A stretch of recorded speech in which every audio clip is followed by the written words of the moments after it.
Okay.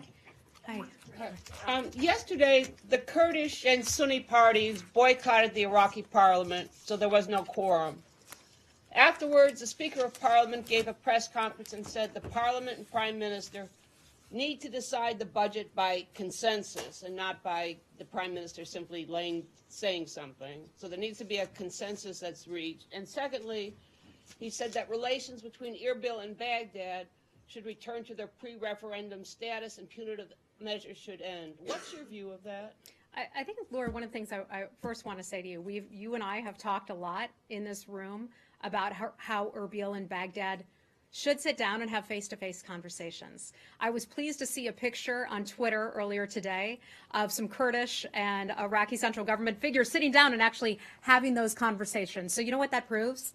That proves that the Iraqi government certainly does not need the U.S. government to help them hold hands. They did it on their own, and we're really happy to see that those conversations are really starting to take place. So that's the first thing I just want to highlight. They are talking. Okay, so that is certainly a success, and we are pleased to see that.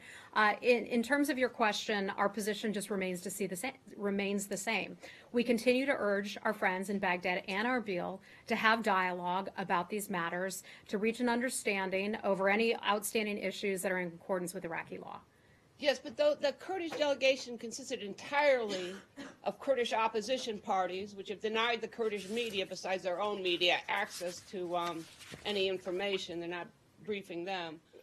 And what would you think if Vladimir Putin invited the Democrats to go to Moscow and talk about important issues? It's not the Kurdistan regional government. What would I think if what?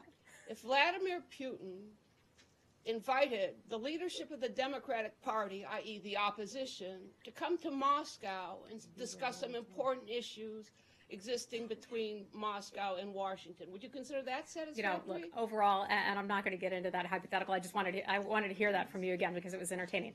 But I think overall, when countries and when individuals are talking to one another, that tends, by and large, to be a good thing. So if they're having conversations, I can't see that as a bad thing. So you don't see Abadi playing divide and rule among the Kurdish parties? Lori, some of this would be sort of internal politics.